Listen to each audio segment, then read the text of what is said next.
I am calling to order the SD SURS Board of Administration meeting for May 10th, 2019. And do we have a quorum? Yes, we have a quorum. We have a quorum, and I first of all would like to welcome our newest member, Lou Maggi, who's sitting at the end. He's our new elected representative, elected by the police constituents, and we very much welcome you and know we'll enjoy working with you. And I understand you were pretty top-notch at the investment training the other day, so we're I excited don't know about that, but thank you. Okay. I don't believe we have any non-agenda public comment. No, we do not. Okay, then I'm going to move to approval of consent agenda items, A through D. And I believe I can make that motion, correct? Yeah? Oh, doesn't want me to. Second? Second from Charlie?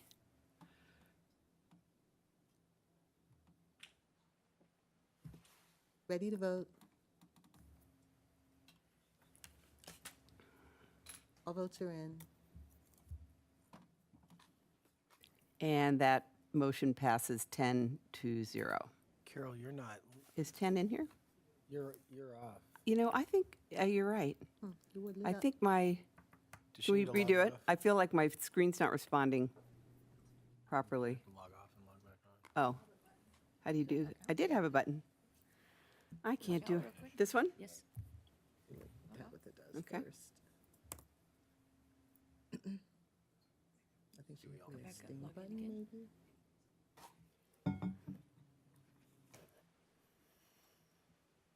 And 11.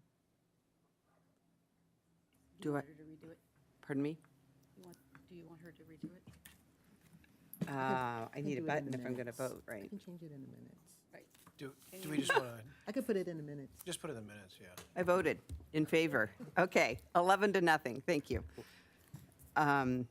Okay, the next item on the agenda is an audit committee summary. We actually don't have any new meetings to report on, so we're not going to have that report today. And next, I'm going to move to business operations, where we have several action items. And the first one is in connection with election of a new board president, and I'm going to ask Greg to comment on that. Thank you. Good morning, everyone. Before the board is... Thank you, Marcel. Before the board is an action item to appoint a nominating committee and a nominating committee chair for the election of a board president. Since Mr. Hoy's service as the SD SURS board president ended with his March 31st, 2019, with the completion of his board service, the SD SURS charters and policies provide for the vice president, Carol Broad, to take over the presidential duties, including presiding over our SD SURS board meetings until such time as the board elects a new president. So our current board policy provides that when a board needs to find a new president, the board shall appoint a nominating committee and a chair at their May meeting, which is today, and recommend a new president for the board's consideration at our July meeting. Any board may indicate their interest in being president to the nominating committee chair, or you can recommend another board member to be the president. The nominating committee will consider all candidates and recommend one candidate for the board's consideration at the July meeting. So today, the board needs to appoint a nominating committee and chair. But before I ask for committee volunteers, it would be best to have less than 6 members on the nominating committee so we can facilitate scheduling, being able to use conference calls and avoid a quorum of the board. After the nominating committee's volunteers have been identified, someone will need to make a motion to appoint a nominating committee and also identify the chair in that motion. So here's the big moment. If you're interested in serving on the nominating committee, raise your hand. Wow, this is great. All right, Mike, Rena, so who do we Charlie, got? So we have- Bonnie. So we've got 4, 5, and Tanasi. So we had Charlie, Bobby, Karina? Teresa, Karina, Mike. Excellent. If you need less than 6 though, right? So that's 1, 2, 3, 4, 5. It's 6 or less. 6 Keep was it on there. Great. All right, so Karina, Charlie, Benassi, and Bobby. Mike McBride raised his hand as well. Right, yeah. And Charlie, I'm happy right? to withdraw so Mike can be on. no, we're all good. You have experience at it, you're good. So someone like to make a motion with those people included and also identify a chair? That would be an appropriate time at this moment. Can I make that motion? Yes, you may. Okay, I'd like to move that the 5 people identified are appointed to the committee and would ask that Karina Coleman be the chair of the committee. Gladly. Great, and perhaps Cynthia can help her with scheduling, et cetera, but so You want Karina to included be in the vice motion chair? would Karina being chair. Excellent. And then so I'm making that motion and we need a second. We Or I make give the motion? Cynthia a moment to type it in. Okay, We're ready. You want to do Mike McBride? Oh, Michael. McBride. I buttoned up. Charlie, you beat me. It's okay. Oh, wait, let's see. So Charlie is moved and Mike McBride is seconded. I'll correct the spelling. Yeah. Actually, I pressed this. It said He's second. trying to get everybody. It's tricky. No worries. All votes are in. Okay, and that motion passes 11-0. So thank you, everybody, for volunteering, and Karina and Cynthia will be in touch about arranging some kind of discussion before July. Terrific. And moving along, then, our next item is a discussion, it's also an action item. It's a follow-up to a discussion we had at the retreat earlier this year about SD CER's core values, which was an exercise we all participated in, and Greg is going to address this currently. Thank you. Before the board is an action item to approve establishing SD CER's core values as accountability, customer service, fiduciary, integrity, professionalism, and transparency. And we started with an extensive list of values appropriate for a defined benefit plan. And through a series of surveys and discussions, the board and staff narrowed this very long list down to a dozen choices. And as Carol mentioned, the board at their February 2019 retreat meeting further refined that list down to a list of 6 core values that were presented here today. At the board's February retreat, we agreed to bring these core values back for the board's consideration and adoption. Now, I would say it's easy to make a very long list of values. It's much harder to make a short list of very few core values. But having a few core values facilitates people remembering them and, more importantly, using them. Now, establishing core values can be really meaningful tools here at SD CERS, and they'll shape SD CERS culture, they'll guide our attitudes and also our actions. So included in the board materials is an example of a statement of proposed SD CER core values. And if you would please note the brief description statements following each of the values, these descriptions help personify the values into actions and are based upon our asking SD CERS staff how we should make these core values actionable. I would like to thank the board and the staff for their honest and frank comments while we were defining these SD CER core values, and I recommend the board approve establishing SD CER's core values as accountability, customer service, fiduciary integrity, professionalism, and transparency. Anybody have any comments, questions, discussion?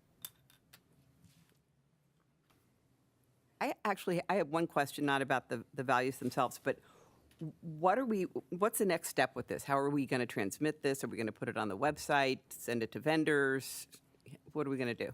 Nearly all of the above. Okay. So this will be, part of our conversation when we have actions that we need to take. We'll put it up on the website. We'll incorporate it into our strategic planning. It'll be part of our budget. It'll be part of our communication and part of our daily dialogue. We'll use this in doing training with new board members and staff. We will share it with our stakeholder groups.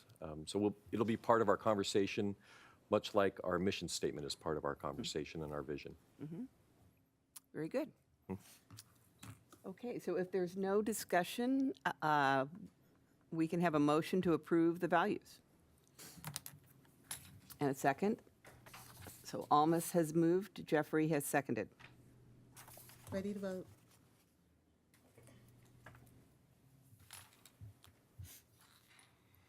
All votes are in. And the motion passes 11-0. So thanks, Greg, for initiating that endeavor and for everybody's participation. And we look forward to living up to these standards going forward. Thank you. Okay, and next, on my left, we're going to have an information item update from Prop B Ad Hoc Committee, and the chair of that committee is Tanasi. First of all, for the last motion, I felt peer pressure into voting for it. I actually didn't want to because specifically the professionalism part of that. And so personally, I guess maybe I should ask you, Greg, for an update on the ad hoc committee meeting phone call, since there was nothing in my notes and nothing on my sheet. We'll arrange training for you. We did have a telephonic meeting of the ad hoc committee recently. All right. So I guess we did have a phone conversation. I remember that part. Yeah. I was there for that. And I was not actually drinking any alcohol at the times, which is even better. So in 2018, the California Supreme Court found the city violated labor laws when it supported Proposition B without meeting and conferring with its unions. The Supreme Court sent the matter to the Court of Appeals to address appropriate remedy for the violation. In March of 2019, in deciding the appropriate remedy, the Court of Appeals ordered the city to meet and confer with the unions over the effects of Prop B and to compensate affected union employees for violating labor laws. Also, if the city were to advance another charter amendment concerning the pension benefits, the Court of Appeal ordered the city to meet and confer with its unions before doing so. Lastly, the Court of Appeal decided not to invalidate Prop B. The court said that a separate quo warranto lawsuit is required to overturn the proposition. So, in summary, we understand the Municipal Employees Association intends to file a quo warranto lawsuit against the city. SD Surge is not involved in any meet and confer discussions with the city or its unions. We continue to be an observer of to the litigation, and also because Prop B remains the law, SD Surge continues to administer the city plan consistent with the changes made by Prop B. Any questions? I can probably answer them now. Now I'm up to speed. All right, thank you. Okay, thank you very much. Quick but effective. Okay, moving along, we have the Disability Committee report by Charlie Hogquist. Excuse me. Good morning. Yesterday's disability meeting, we had 3 items, but we started off the meeting on a very happy note by welcoming our newest member, Almos to the group. And as he put it, he was voluntold to be there as part of our committee, but he was very cheerful and took part in everything. We had 3 recommendations for disability retirements before us. The staff has recommended the approval of 1 and the denial of 2 based on the adjudicator's findings, and we'll be going through those first. But one of the comments that I did make at yesterday's meeting is that one of the applications for disability retirement, which we did vote to disapprove, was a person that I worked with for a number of years, but I just want to make sure we put it on the record that I understand, even though I had a personal relationship with this person, it didn't impact my decision as a fiduciary to the system. And I believe Lou has a comment. I'm in a similar situation. I knew this would eventually come up. I didn't realize it would be in my very first meeting, but I've known Officer Clippinger for literally my entire career. He was one of my field training officers when I first started with the department 20 years ago. And although I hold him in very high esteem and wish I could grant all the benefits he's asking for, I do trust that our staff and our doctors, adjudicators, they all review these applications fairly, with the rules that we currently have in place. And I have a fiduciary responsibility to all the plan participants to do the same. So I'll be voting accordingly. Okay. And at that, can make a motion as a consent item, or should we just go through each of them individually? What's the easiest way to do it? Consent? Consent. Okay. Well, I'm going to make a motion that we put all 3 on the consent agenda. An approval for David Miller and the denial for Officer Clippinger and I can't bring up the last one here. Mr. Rakos. Rapels. Okay. With that, we'll make You're making the motion? yes, I'll make the motion. One second. My screen keeps going blank on me with lots of little squares. Okay, got it. Okay, there we go. There it is. Ready to vote?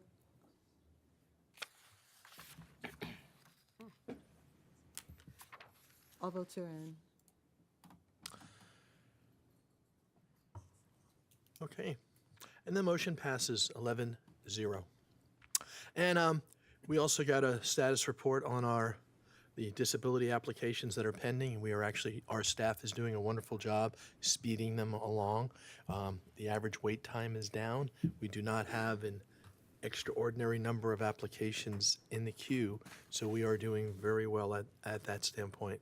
So I commended the staff for the good job that they were doing. And with that, I conclude my report. Very good. Thank you very much. Next, we will move to the Business and Governments Committee with our chair, Tanasi. Are you prepared? Well, this one I am, yeah. The meeting was just yesterday. First of all, I want to thank Lou for serving on his first committee yesterday. So good news is Lou is no longer a committee virgin. Bad news is he can no longer wear white to the committee meetings anymore. So that's the good news. There are 5 action items on consent. Let me go through them. There's 2 that I want to just, I guess, mention. First of all, they all passed unanimously yesterday in committee. The 2 that I want to call out is number 1, the 2019 COLA will be 1.9%. Members with a COLA bank from past inflation damage will use 1% of their balance to receive the maximum 2% COLA.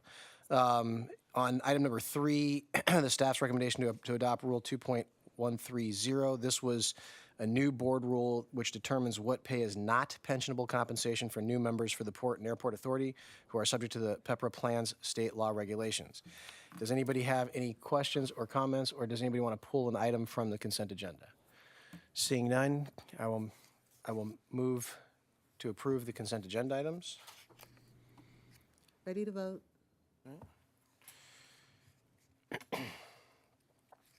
All votes are in. And that motion passes 11-1.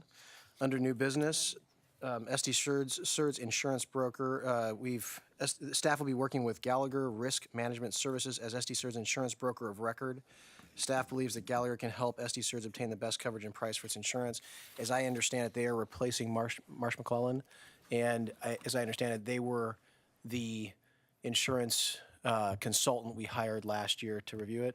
I'm sorry, who was the insurance consultant we hired last year? There's a law firm at Nossaman, so we hired an attorney to help us review our insurance needs, and one of the recommendations was to look at other brokers to make sure we're getting the right price for it. Okay. All right. Under staff reports, under member services, there's a new employee in member services, which is Jessica Maloney. She can stand up. She's actually not a new employee. She had the disability of coming out of legal, but she is now graduated to member services, which, as we know, is the shining star department of all of the staff departments, because they have really low wait times and because Cynthia's, of course, runs that department. Also, I guess Andrea Valdez. I guess she was supposed to be long in learning how to give seminars, but apparently she got up to speed really fast and has given 6 retirement seminars in the past month. So you guys have her really earning her pay. I like that. That's good. Okay. Benefits Administration, retiree health open enrollment for the City of San Diego retirees is in June. The kickoff is May 24th. Staff is appreciative of CalPERS training opportunities. The contacts made helpful in benchmarking, resolving difficult reciprocal member issues, and best practice reviews. I guess the other issue is that unlike last year, we're actually on time with getting our booklets out and all that good stuff. All right. The one thing I will comment is that I made the comment yesterday in committee. When Greg took over, when he came on board, one of his mandates by the board was to really help develop staff and continue their growth and whatnot. And I think that I want to make sure that we recognize Greg for doing that, because I think he's done a tremendous job of doing that across the board. But I've seen it specifically with Marcel and with Johnny. And so I want to thank you for doing that. He's introduced them to a number of people at different organizations and agencies, and I think it's been a helpful issue. There's a few people out there that are jealous that you're not helping them as much, but that's up to you. You have to deal with that. I Someday. think Ted was looking at you with some really tough eyes over there. I think kind of.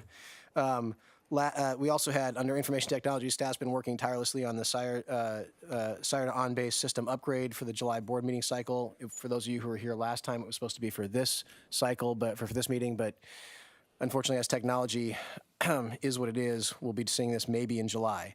The last issue is I wanted to specifically call out Ted for an amazing report. His memorandum, if you've read it, was all of 3 sentences, 2 of them run on. It was divided into 2 paragraphs. It's incredibly detailed. It was fantastic. And so, Ted, thank you very, very much. Ted, are you sure you don't want to comment on your report? No. All right. Okay. With that, I will end my report. Not a moment too soon. Thank you very much, very much. Okay, moving along, we now have Investment Committee, and we're going to have a report from me, okay.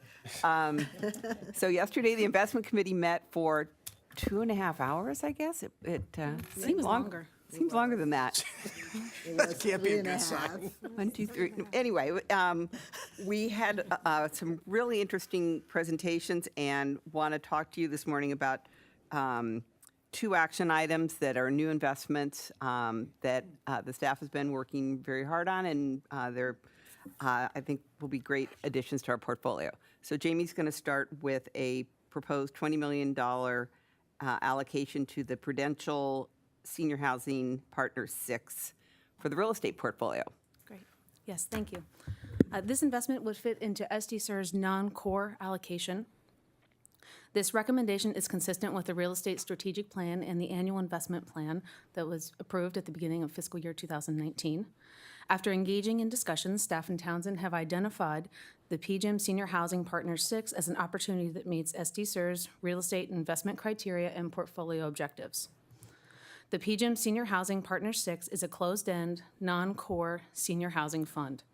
The investment strategy for this fund is to assemble a national portfolio of for-profit, private pay, independent living, assisted living, and memory care properties. The fund will focus on the acquisition of stabilized, near stabilized, or value-add properties where operations can be improved or capital can be infused to improve the property using a network of joint venture operating partners. This fund is targeting a 9 to 13% net IRR over the fund life of 10 years. The reason we like this strategy is it is defensive in a downturn. The demand is less dependent on continued economic expansion, as housing and care for residents is typically a necessity and there is an aversion to moving. The strategy takes advantage of favorable demographic trends, and one of those trends is the continued growth in the senior population, which is known as the silver tsunami. Over the last 35 years, the senior population has doubled. That's between 1980 and 2015. Over the next 20 years, that same population is expected to double again. So this fund will be able to take advantage of those demographics. The investment committee approved this investment 3-0 yesterday, and at this time, I'd be happy to answer any questions that you have.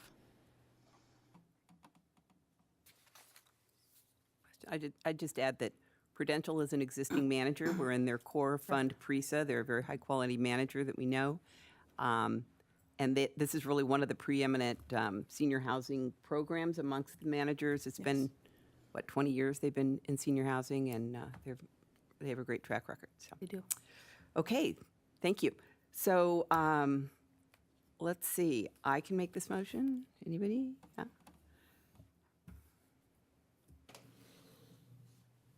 Ready to vote?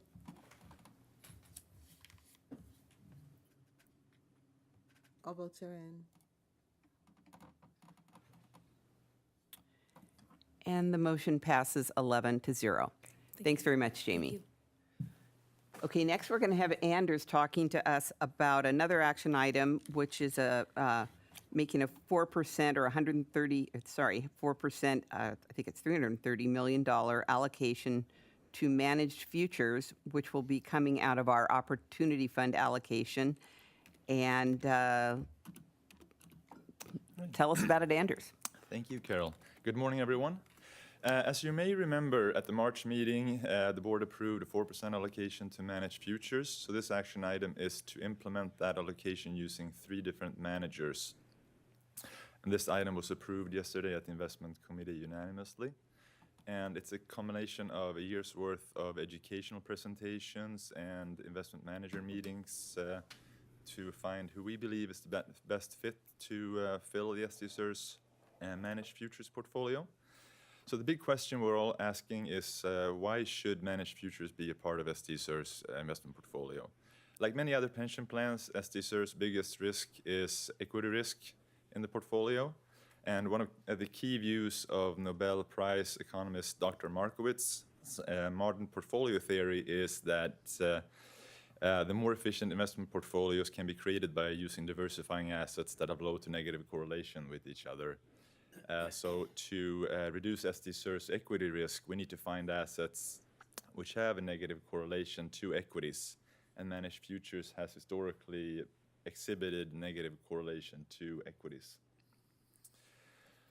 The primary benefit of adding managed futures to STSR's investment portfolio is that we can reduce the overall equity risk of the portfolio and ultimately reduce the potential losses in a recession or a protracted down market for stocks.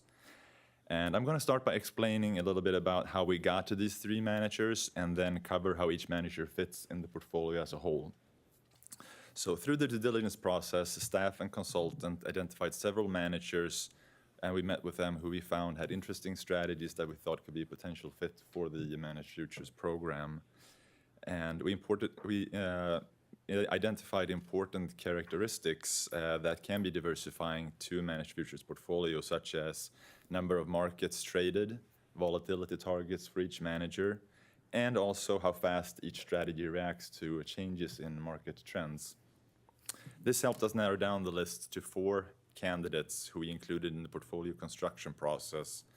And during this portfolio construction process, we tested 9 different portfolio combinations to arrive at what we thought was the optimal mix of 3 different managers. So I'll pause here if there are any questions before I move into portfolio manager fit. If there are none, I'll continue. All right. So the 3 managers that we found were Lynx, Systematica, and Allianz, and they were selected due to, as I said, their fit within the portfolio as well as unique characteristics of their strategies. The Systematica strategy is unique as it's heavily focused on alternative markets, where trend behavior is more pronounced. Gaining exposure to these markets that are not traded by traditional managed futures managers should also add diversification to the portfolio and therefore create better risk-adjusted returns. The second manager is Lynx.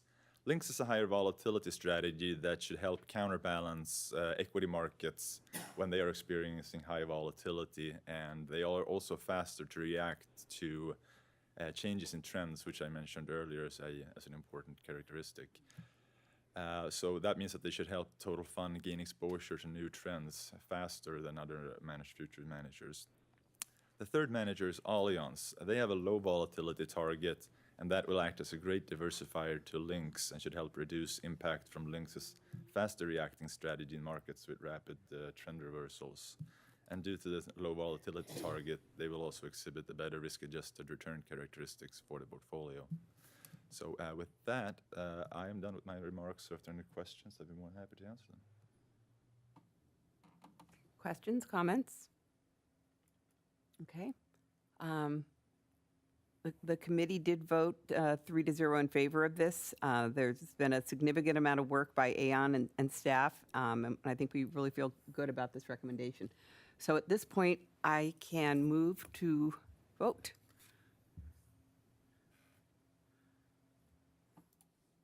Ready to vote?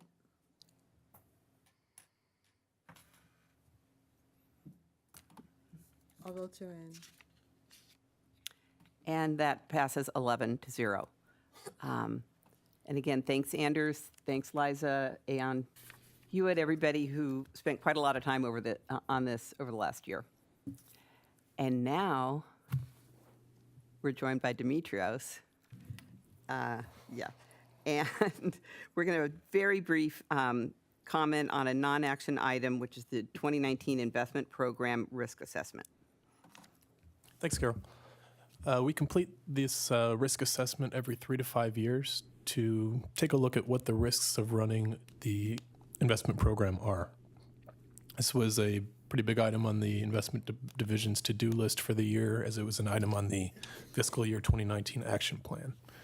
So there are basically 3 phases to this assessment. First, we we looked at where the 2016 assessment left off and re-examined those risks and then thought about if there were any new risks and if those risks were still appropriate. The second part was to look at the controls that we have in place for each of these risks, including the reporting documents that are in place for each. And then the third part was to make a determination of if the controls we have in place are effective in mitigating each of these or operational risks. So that's a brief overview of what we did. There's a lot more detail in the attached documents, but I'm just going to turn it over to Anders to make a few concluding remarks. All right, thank you, Demetrius. So the conclusions are that we identified the key risks associated with running the investment program, the appropriate controls in place, and determined whether the risks mitigated those. Whether those risks were mitigated by those controls. So, as you probably know, it's very difficult to completely eliminate any risk. But staff and consultant believe that we have the proper controls and tools in place to mitigate these risks to a point where they are not sufficiently to cause alarm, I guess is a better word to use. So with that, we're happy to answer any questions. Questions, comments? Great. It's very helpful to know that we have a framework in place to look at issues like this periodically and know that we're addressing all the appropriate risks. So thanks very much. I know it was a lot of work. Okay. Finally, on investment committee, just a couple quick things. We had a very brief update from our consultant, Aon Hewitt, on the status of the DWS real estate separate account liquidation, which is proceeding on pace, and I think we are about to have just 2 assets left. There are staff reports in your package. Feel free to review those. And that would then conclude the investment committee report. So next we have training. Johnny, are there any training items? Yes, Carol, there's one. There's a request by Carol Broad to attend the GCM Grosvenor Conference in Chicago, November 14th and 15th. So we'll need a first and a second for that request, please. First and a second. Don't be shy. Okay. Okay, we have a first from Tanasi, a second from Charlie. Where'd you go? Grinna. Thank you. I got bounced out at you. We're having some Ready to vote? screen issues.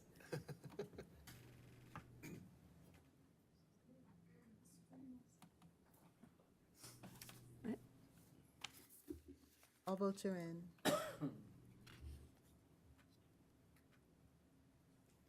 And that motion passes 11-0. Thank you. Okay, we are having the world's fastest board meeting. It's pretty incredible. Not a problem for me. Do we have any questions and comments from staff, board, et cetera? I believe Greg has a comment. Thank you. First, I'd also like to welcome Lou to the committee and to the board. It'll be a pleasure working with you over the coming years. And I'd also like to thank the board members who were available to attend the farewell reception for Mr. Hoy, Hayner, and Sullivan. It was a nice way to recognize and thank them for their service to SD SIRS and to say farewell. Also wanted to give you an update at the March 2019 board meeting. The board considered the disability appeal of Scott Armstrong. And this was addressing eligibility requirements for disability benefits for members who were victims of a violent physical attack and then who suffered a disabling mental condition. And through that process, the board directed staff to send a letter to the city council asking them to review the eligibility requirements. And I just wanted to follow up to let you know that that letter was sent to President Gomez on April 17th.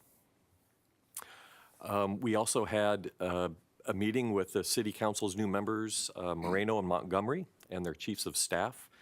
And we like to do this with all the new city council members. It's kind of a meet and greet. We tell the SD SIRS story. We talk about current events and answer any questions that they may have. It was a very good series of meetings. They generally last too short. We can only carve out usually about 30 minutes or less. But Marcel and I enjoyed meeting with new council members in this past month. Very positive contact. I'd like to take a couple minutes to recognize some SD-SURS staff. First, I'd like to start off with recognizing Liza Krisafi, our Chief Investment Officer, for being elected the chair of the San Diego Girl Scout Council. Congratulations, Liza.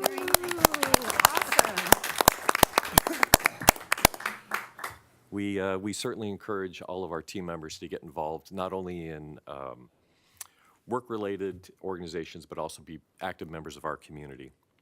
Also, I'd like to recognize Liza for being a panelist at the Women's of Private Equity Summit. So thank you, Liza, for that. I'd like to recognize Anders Norman for being a panelist at the Chicago Board Options Exchange Risk Management Conference on his session of Volatility Risk Premium Diversification and Performance-Enhanced Opportunities. Thank you, sir. I would also like to recognize Ted LaSalvia for his budget presentation to the City Council this past Monday. Yay, Ted. Good job, Ted.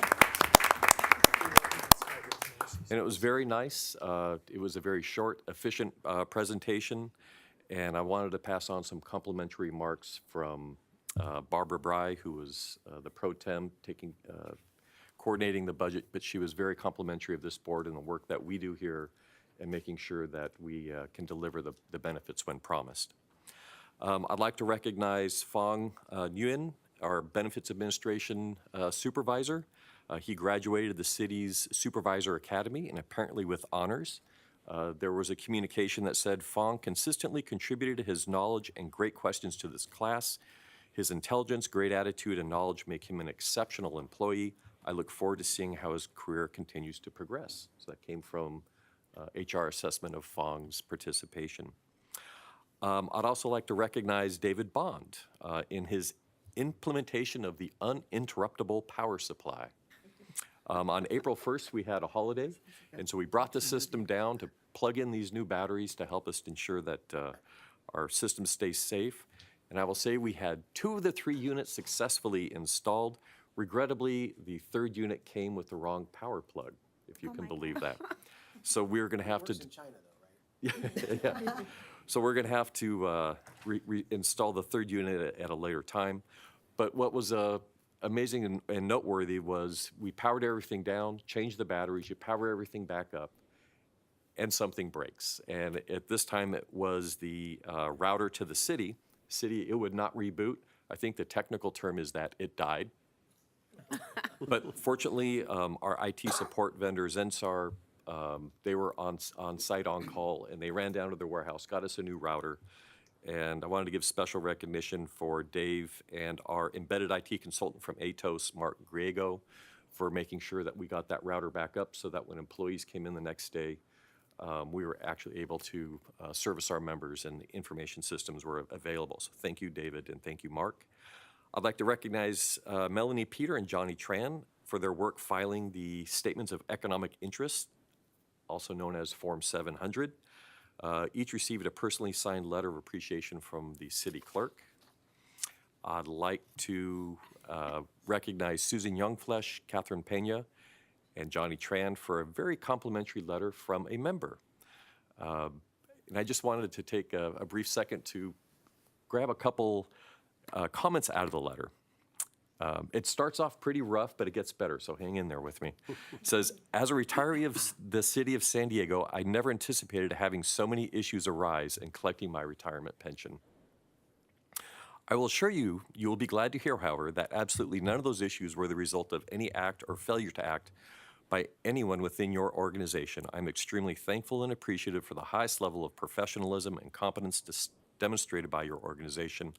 All retirees are truly fortunate to have such an excellent professionals working for them, protecting everyone's hard-earned pensions.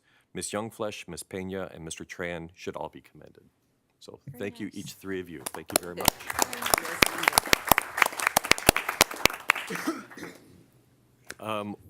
As Thanasi mentioned, we will be upgrading the board agenda and voting system. When we talked at our March meeting, we had really hoped that all the pieces would fall together and we would have the new system available for this meeting. As we went through the usability testing, it just did not come together. Most of the system is up and running, but the voting part of it, the piece that is very important for this meeting, we could not assure that it was going to work 100% correctly. As you can tell, one doesn't either, so what difference does it make? as you can tell, this is at the end of its useful life. So I'm really excited that hopefully for our July meeting that we will have this successfully implemented. So we are on track.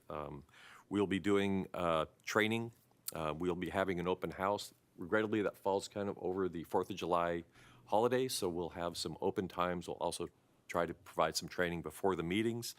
And if those don't work, we'll also try to arrange for your schedule. We can have you some individual training for you. And lastly, I would like to thank the board for the opportunity to attend the National Association of Security Professionals Day of Private Equity in Los Angeles. Attending theirs was Anders Norman and myself. The main topic was the importance of diversity in the investment industry, not just in people's teams, but on the boards and also in the companies that we invest in. My favorite analogy, I love hearing new analogies. My favorite analogy from the conference was create your asset allocation like a band. So various instruments may solo depending on the song. And with that, I'll submit. Thank you. Wow, that was a great report. We've got a lot of great stuff going on, so congratulations to everybody. Fantastic. Okay, so with that, I believe we're going to go into closed session in connection with legal matters. So if I could ask that we clear the room except for board members, executive, and legal staff.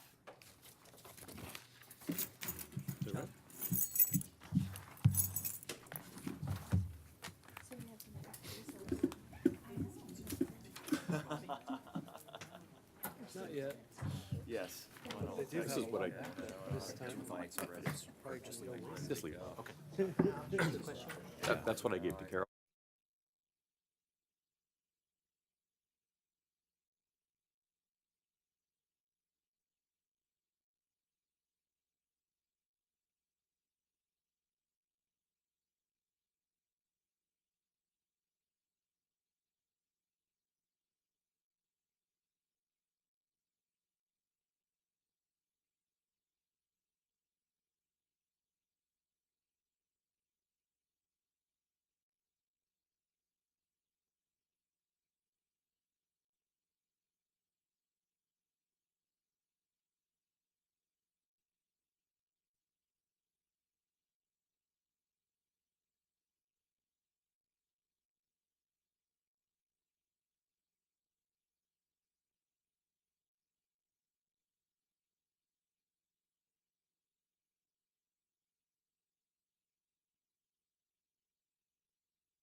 Is there any more business?